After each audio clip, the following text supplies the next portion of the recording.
తెలంగాణలో బీసీలకు 42% రిజర్వేషన్లు అమలు చేసేందుకు కేంద్ర ప్రభుత్వం అనుమతించాలని ముఖ్యమంత్రి రేవంత్ రెడ్డి డిమాండ్ చేశారు. లేదంటే బీసీల ఆగ్రహ జ్వాలలకు బీజేపీ మసి అవుతుందని హెచ్చరించారు. తెలంగాణలో బీసీ రిజర్వేషన్లకు అనుమతి ఇవ్వకపోతే ఇది దేశమంతా కార్చిచ్చులా వ్యాపిస్తుందని నిప్పు రవ్వై రగులుతోందని అన్నారు. దేశం నలుమూలల జాగృతం చేస్తాం, దేశంలోని అన్ని రాజకీయ పార్టీలను సంఘాలను ఏకం చేస్తాం. మీరు ఢిల్లీ గద్దె మీద ఎలా ఉంటారో చూస్తాం. నిరుద్యోగ యువతకు ఉద్యోగాలు ఇవ్వనందుకు తండ్రి కొడుకుల ఉద్యోగాలు ఊడగొట్టినా మీరు బీసీల రిజర్వేషన్లు ఇవ్వకపోతే చూస్తూ ఊరుకోం. మీరు మా డిమాండ్ కు దిగి అయినా రావాలి, లేదంటే గద్దె దిగిపోయినా ఇక పోవాలి. బీసీ ముసుగులో మీరు ఎక్కువ కాలం ప్రభుత్వాన్ని ఏలలేరని రేవంత్ రెడ్డి అన్నారు. బీసీ రిజర్వేషన్లను దేశవ్యాప్తంగా అమలు చేస్తారో లేదో తనకు అవసరం లేదని, కానీ తెలంగాణలో అనుమతి ఇవ్వకపోతే ఏ మాత్రం ఎర్రకోటపై జెండా ఎగరేసి సాధించుకుంటామని ప్రకటించారు. ఇక విద్య ఉద్యోగాలతో పాటు చట్టసభలు బీసీలకు రిజర్వేషన్లు పెంచుతూ తెలంగాణ శాసనసభ ఆమోదించిన బిల్లులను 9వ షెడ్యూల్లో చేర్చాలని కోరుతూ ఢిల్లీలోని జంతర్ మంతర్ వద్ద నిర్వహించిన బీసీ పోరుగర్జన సభలో సీఎం రేవంత్ రెడ్డి ప్రసంగించారు.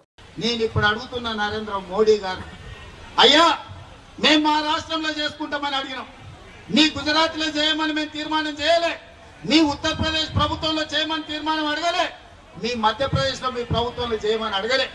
మా తెలంగాణలో మా 4 కోట్ల ప్రజలల్లా మా బలైన వర్గాల సోదరులకు 42% రిజర్వేషన్లు ఇస్తాం, మేము మాకు అనుమతి ఇవ్వండి అని మేము తీర్మానం చేస్తే నరేంద్ర మోడీ గారు మీకు వచ్చిన కష్టమైందని నేను అడుగుతున్నా. నీ గుజరాత్ లో గుంట భూమి అడగలే, నీ రిజర్వేషన్ లో 1% మేము అడగలే. మేము మా తెలంగాణలో మా పిల్లల చదువులకు, మా పిల్లల ఉద్యోగాలకు, మా సోదరుల రాజకీయ అవకాశాల కోసం ఇవాళ మేము 42% రిజర్వేషన్ ఇస్తామని మా ప్రజలు ఎన్నుకున్న శాసనసభలో ఇవాళ మేము తీర్మానం చేసినాం. నీకేం కష్టం వచ్చిందని నేను అడుగుతున్న మోడీ గారిని.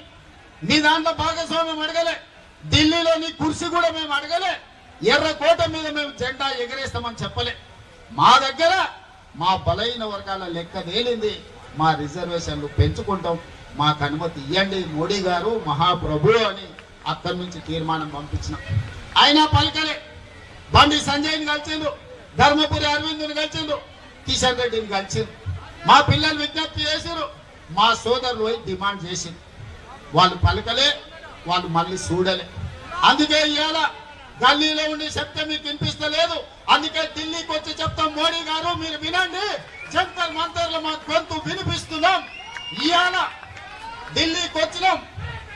ఆనాడు కురుక్షేత్రం సందర్భంగా ఒక మాట చెప్పిను, ఆయనను పోయి రావలే హస్తినకు అని. ఆయనను పోయి రావలేను హస్తి